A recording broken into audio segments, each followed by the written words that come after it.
I want you to imagine, just for a second, a perfectly ordinary day. It's early October of 2001. Right. The air is crisp and the world is still, we are completely reeling, absolutely raw from the shock of September 11th, just a few weeks prior. It was a terrifying time. It really was. So you walk out to your mailbox, you pull out a stack of letters, you shuffle through the bills, maybe a magazine. Just standard mail. Exactly. And you pause on this simple standard issue envelope, you tear it open, Yeah. and as the paper gives way, this tiny, almost imperceptible puff of fine white powder drifts into the air. Just for a fraction of a second. Right, catches the autumn sunlight, and then it settles on your clothes, your hands, your desk. And in that singular fraction of a second, the entire United States, a global nuclear superpower, is just completely paralyzed. Paralyzed. Not by hijacked planes this time, but by this new invisible fear delivered right to the front door. The psychological whiplash of that moment is honestly hard to overstate. Oh, for sure. The very act of checking the mail, which is, probably the most mundane routine in modern life, it's suddenly transformed into this exercise in life or death anxiety. People were ironing their mail? Yeah, ironing it, microwaving their letters. Postal workers were wearing military-grade respirators. It effectively shut down parts of the government and the media. But the thing is, the blueprint for that exact moment of 21st century terror, the weaponization of a disease, the strategic use of widespread civilian panic. Right, the idea that a microscopic pathogen could bring a nation to its knees. Exactly. That blueprint wasn't drawn up in a cave in Afghanistan. No, it wasn't. And it wasn't drafted in 2001. That entire methodology was actually engineered decades earlier, half a world away. Inside a top-secret facility in occupied Manchuria. Yeah, during the absolute height of World War II. It's a thread of history that remains really heavily obscured. It is. So welcome to today's deep dive. We are looking at a massive stack of declassified intelligence documents, historical analyses, and forensic microbiology reports today. And our mission here is to investigate this incredibly dark historical thread. We need to connect the dots between the industrialization of death in the 1940s and the bioterrorism fears of today. Right, because why should you, the listener, care about this? Well, we live in an era of invisible threats. The line between medical research and weaponry is paper thin right now. So thin. And understanding how we got here, how this specific infrastructure was built, is basically the ultimate shortcut to being a well-informed citizen in the modern age. Absolutely. So to break this down, I'm going to act sort of as the historian today, focusing on the how, the logistical nightmare of those WWII bioweapons. And I'll step in as the modern analyst, focusing on the now.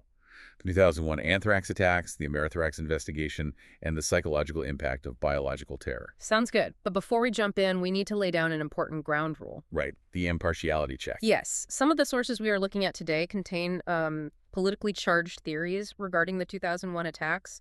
There are theories from all sides. Left, right, center, everything. Exactly. So we want to make it crystal clear to you listening. We're impartially reporting the findings from the source material. We are not endorsing any political side or conspiracy theory. We're just telling you what the texts say. Just following the data. Right. So let's rewind the clock. We're going back to the late 1920s and early 1930s, centering on a man named Shiro Ishii. Dr. Shiro Ishii. Yeah, a physician, a microbiologist, and eventually a lieutenant general in the Imperial Japanese Army. And to understand how we get to anthrax in the U.S. postal system, we really have to understand how this guy viewed the world. Which was, frankly, terrifying. Right. Following the horrors of mustard gas in World War I, the international community got together in 1925 and signed the Geneva Protocol. Which explicitly banned the use of bacteriological and chemical weapons. Right. And most military leaders looked at that and felt relieved. Like, okay, biological warfare is too horrific, too uncontrollable. It's a line we just won't cross. But Ishii read that exact same treaty and arrived at the complete opposite conclusion. It's so twisted. It really is. He didn't see a moral boundary at all. He saw an endorsement of efficacy. Like an advertisement for how good they were. Exactly. His logic was, if the world's great military powers are this terrified of biological weapons, it must be because those weapons are uniquely devastating. It was essentially a menu for him, because Japan at that time was an island nation rapidly expanding, but they lacked the vast mineral wealth, the iron, the oil of the Western powers. So Ishii argued that biological weapons were the ultimate equalizer. Right. You don't need millions of tons of steel to build a plague. You just need a few microbes and, time to let them multiply. And he actually went on a global tour between 1928 and 1930, checking out research institutions across Europe and the US, taking notes on the global state of bacteriology. Assessing the competition. Yeah. When he got back to Tokyo, he lobbied the high command incredibly aggressively. And because the ideology at the time justified almost anything if it served the state, he got his funding. And by 1932, he's placed in charge of a research initiative in Manchuria, China. Which Japan had recently invaded. So why Manchuria? Why not just build a lab in Tokyo? Because of what he intended to do. Manchuria was basically a legal dead zone. Japanese domestic law didn't apply. It provided absolute secrecy, limitless land, And a limitless supply of human test subjects. Yeah, most horrifyingly, that. Ishii knew to weaponize a disease, he couldn't just use guinea pigs. He needed humans. And this operation eventually becomes known as the Epidemic Prevention and Water Supply Department of the Kwantung Army. Which sounds so benign. It sounds like a municipal water utility. Right. But history knows it by its colloquial designation. Unit 731. Unit 731. And we need to visualize this correctly. When someone says biological weapons lab, you probably picture a sterile room, maybe some scientists huddled around a Petri dish. Oh, definitely not. No, Unit 731 was not a lab. It was an industrial assembly line for death. The scale is genuinely difficult to process. Ah. The primary headquarters, the Pingfan complex near Harbin, was a sprawling city covering roughly 6 square kilometers. Wow. Over 150 distinct buildings. They had dedicated rail lines, an airport, massive military barracks, specialized factories for bomb casings. They even had huge agricultural fields to grow crops they'd later try to infect. And horribly massive industrial-scale cremation facilities to dispose of the evidence. And the staffing. Yeah. Over 3,000 personnel, not just low-level guards, but top-tier scientists from Japan's best universities. But the production quotas in the declassified documents are what completely stop you in your tracks. Okay, let's unpack this. What were the numbers? At peak capacity, Pingfan could produce 300 kilograms of plague bacteria every single month. Kilograms. Yes. 500 to 700 kilograms of anthrax, 800 to 900 kilograms of typhoid. And the cholera. A staggering 1,000 kilograms. 1 full metric ton of cholera per month. I mean, let's pause there. Because 1 gram of weaponized anthrax contains billions of spores, and it only takes about 10,000 to kill a human. Right. So 1 metric ton is enough to wipe out continents. How did they even grow that much? Massive specialized cultivation vats. Ishii designed incubators to maximize surface area for bacterial growth. Just brewing pathogens. Brewing them in liquid cultures. But, raw bacteria is only half the equation. To turn a disease into a weapon, you have to know how it behaves inside the human body. And this brings us to the methodology, which just descends into absolute barbarism. It really does. They use thousands of people. Chinese civilians, Soviet prisoners, Koreans. And to do this, the scientists had to build a psychological firewall. They dehumanized the subjects completely, referring to them as maruta. Right. Which translates to wooden logs. Yeah, logs. When a train arrived, they wouldn't say, "We've received 50 prisoners." They'd say, "We received 50 logs." Linguistic distancing. It allows a doctor who took an oath to do no harm to routinize mass torture under the guise of science. Because you can't vivisect a human, but you can chop up a log. Exactly. And the experiments, it's genuinely hard to read. Ishii wanted to map the exact pathophysiology of infection. He wanted to see how the bacteria destroyed tissue in real time. Right. But if you wait for someone to die of the plague, the postmortem decomposition ruins the data. So they bypassed death. They performed vivisections on live, conscious patients. Often without anesthesia. Mostly without it, yeah, fearing it would alter the data. They would literally open the chest cavity of a conscious person to watch the lungs and heart as the disease peaked. And it wasn't just infectious diseases. They tested extreme human endurance. Frostbite protocols. Taking prisoners into the freezing Manchurian winter, submerging their arms in ice water until they froze solid. And then hitting the arms with sticks to see if they sounded like wood. That was the indicator it was frozen. And testing how to thaw them. Boiling water versus open fire. They also built hypobaric pressure chambers to see how much pressure the body could take before organs ruptured. Tested grenades, flamethrowers. An industrialized theater of cruelty. But the goal was a deployable weapon. And they hit a massive physics problem with aerial bombardment. The heat problem. Right. If you put infected fleas in a metal bomb, the explosive charge needed to break the metal, generates so much heat it incinerates the fleas. It sterilizes the payload. Exactly. The Yeah. weapon destroys itself. So Ishii invents the porcelain bomb. This is such a dark innovation, He makes the casings out of diatomaceous earth. which is like a soft, crumbly rock, like chalk. Right. Because it's brittle, it only needs a tiny explosive to crack it open right before it hits the ground. It shatters like a coffee mug. No heat generated. The fleas survive, brush off the dust, and find hosts to bite. This was the key to his whole doctrine of invisible warfare. Yes, invisible warfare. He didn't want to blow up tanks. He wanted to collapse society from within, contaminate the water, the food, the air. Creating pervasive panic. When you don't know if the air you are breathing is fatal, the social contract completely disintegrates. The fear itself becomes a force multiplier. Which brings us to the central question, and I really want you listening to think about this. Given this philosophy of invisible societal terror, is it possible that the 2001 attacks were just a modern version of what Ishii planned for San Diego? It's a direct lineage. And that connection gets even more tangible when you look at Operation PX. Oh man, Operation Cherry Blossoms at Night. Yes. Because Ishii didn't just want to keep this in China. By December 1944, Japan is losing the war. So they finalized this desperate plan. The logistics of this are insane. The Japanese Navy had these I-400 class submarines, underwater aircraft carriers. Massive vessels. They would surface, open a watertight hangar, and launch these Saran bombers that had folding wings. And the plan was to load these bombers with Ishii's porcelain bombs, full of plague-infected fleas. Sail the subs across the Pacific, surface off the West Coast, and launch biological kamikaze attacks on San Diego, Los Angeles, and San Francisco. The pilots were ordered to drop the bombs and then intentionally crash into populated areas. The submarine crews were prepared to infect themselves and run ashore if the planes failed. Human vectors. Literally a biological terror attack to spark an American plague epidemic. The planning was finalized in March 1945. They had the subs, the planes, the plague. The only reason San Diego didn't become ground zero was because Chief of Staff Yoshijiro Umezu shelved it. At the very last moment. He realized it would escalate the war into an endless battle of humanity against bacteria and lead to Japan's utter annihilation.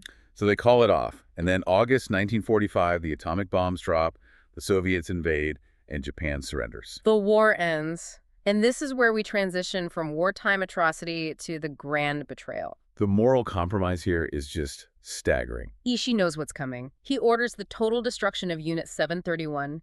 They dynamite the buildings, burn the documents, and murder every single remaining prisoner. Leaving no living witnesses. Then he fakes his death and flees to Japan. But the U.S. military isn't fooled. Right, the U.S. had its own bioweapons program at Fort Detrick in Maryland. They knew about Japan's program. So investigators like Lt. Colonel Murray Sanders are sent to hunt Ishii down. They find him. You'd think he'd go straight to the Tokyo War Crimes Tribunal. Dang. Exactly. But General Douglas MacArthur is presented with a dilemma. The scientists tell him Ishii has a treasure trove of human data. Data the U.S. couldn't get because of their own ethical limits. They were testing on sheep and monkeys. Ishii had the human data. So instead of a trial, the U.S. offers Ishii and his top deputies a deal. Full, blanket, secret immunity from prosecution. In exchange for the data, they traded justice for data. They received Report A on anthrax, Report G on glanders, and Report Q on plague. Providing high-resolution data on lethal doses and aerial dispersal. Meanwhile, the Soviets captured some lesser figures and actually put them on trial in Khabarovsk in 1949. Sentenced them to hard labor. But when they asked the U.S. for Ishii, the Americans protected him. They claimed they didn't know where he was. And because of this, these architects of atrocity thrived post-war. They really did. Dr. Masaji Kitano, Ishii's deputy, became the president of the Green Cross Pharmaceutical Company. Which is darkly ironic, since in the 1980s, Green Cross knowingly distributed HIV-tainted blood products, infecting thousands. The culture of prioritizing results over human safety persisted. But the actual data, the reports, they went straight into the foundation of American biological research at Fort Detrick. A 1956 CIA report explicitly stated this data was of immense value. We officially imported the black box of biowarfare. And that transition to Fort Detrick is the perfect bridge to the modern era. Let's fast forward to October 2001. Okay, yes. The modern analyst takes the lead. So the U.S. is traumatized post 9/11. Everyone is waiting for another hijacked plane.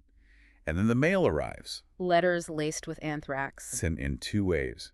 First to media outlets in New York and Florida, then to the D.C. offices of Senators Tom Daschle and Patrick Leahy. The toll was awful. 5 people die, including a photo editor, 2 postal workers, a hospital worker, and an elderly woman. 17 injured. Tens of thousands on ciprofloxacin and antibiotics. But contrast this with Unit 731. Ishii used bomber fleets and tons of bacteria to kill hundreds of thousands. In 2001, just a few grams of powder in an envelope paralyzed a superpower. How? Because it proved the concept of the poor man's bomb. Right, the economics of this are terrifying. Conventional weapons are expensive. A biological weapon might cost $1 to do the damage of a $2,000 missile. The attacker spent almost nothing on postage and envelopes. But the economic damage. The texts estimate decontamination and biodefense cost between $26 billion and $80 billion. $80 billion just to clean up buildings. It's all about the psychology. It proved Ishii's theory that the psychological terror of an invisible weapon is vastly more disruptive than the physical casualties. Society simply stops functioning. Which brings us back to our recurring question. Is it possible that the 2001 attacks were just a modern version of what Ishii planned for San Diego?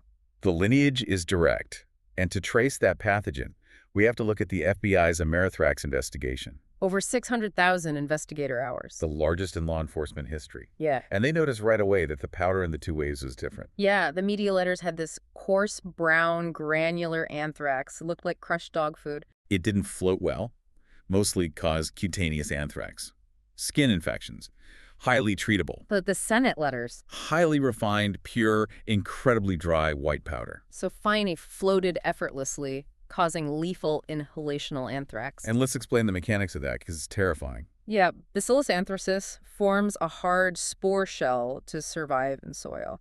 When inhaled, it goes deep into the lungs. And the immune system sends macrophage cells to swallow the spores and clear them out. But it acts as a Trojan horse. Exactly. The macrophage carries the spore into the lymph nodes, and there it germinates, sheds its shell, multiplies, and floods the body with lethal toxins. So they have these 2 different powders, but DNA sequencing revealed they both came from the exact same genetic strain. The Ames strain. Here's where it gets really interesting. It didn't come from Ames, Iowa. Nope. It came from a 14-month-old cow in Texas in 1981. Sent to Fort Detrick, but the return label was from a lab in Ames, so they mislabeled it. But why did the attacker use this specific strain? Virulence. Pure virulence. It comes down to plasmids' extra rings of DNA. For anthrax to be fully lethal, it needs the PX01 and PX02 plasmids. Right. If the bacteria is an assassin, PX01 is the gun. It tells the bacteria how to make the toxins. And PX02 is the bulletproof vest. It creates a sticky capsule so white blood cells can't grab it. And the Ames strain naturally has both in abundance. Making it fiercely resistant to vaccines. So the military decided to use it as their gold standard challenge strain. The irony is so dark. By declaring it the gold standard, they proliferated it. By 2001, it had been shared with over a dozen labs worldwide. So the FBI had to find which specific lab it came from. This essentially birthed forensic microbiology. They started looking for single nucleotide polymorphisms, or SNPs. Genetic typos. When bacteria multiply, they sometimes insert the wrong letter in the DNA. These typos act like a fingerprint. They found 4 specific mutations in the attack powder. Then they subpoenaed every lab with the Ames strain, gathered 1,070 samples, and checked them against those 4 mutations. And it led to a match. 1 single flask of liquid spores labeled RMR1029. Curated by Dr. Bruce Ivins, A senior microbiologist at U.S. AMRIDE at Fort Detrick, the same institution built on Ishii's data. Now, we must impartially report the controversy here. The FBI declared E. Levins the sole perpetrator in 2008. Citing his DNA flask match, late-night access, and erratic behavior. But E. Levins died by suicide a week before charges were filed. So there was never a trial. Which means the science was never cross-examined in court, and the sources outline major points of contention. Right.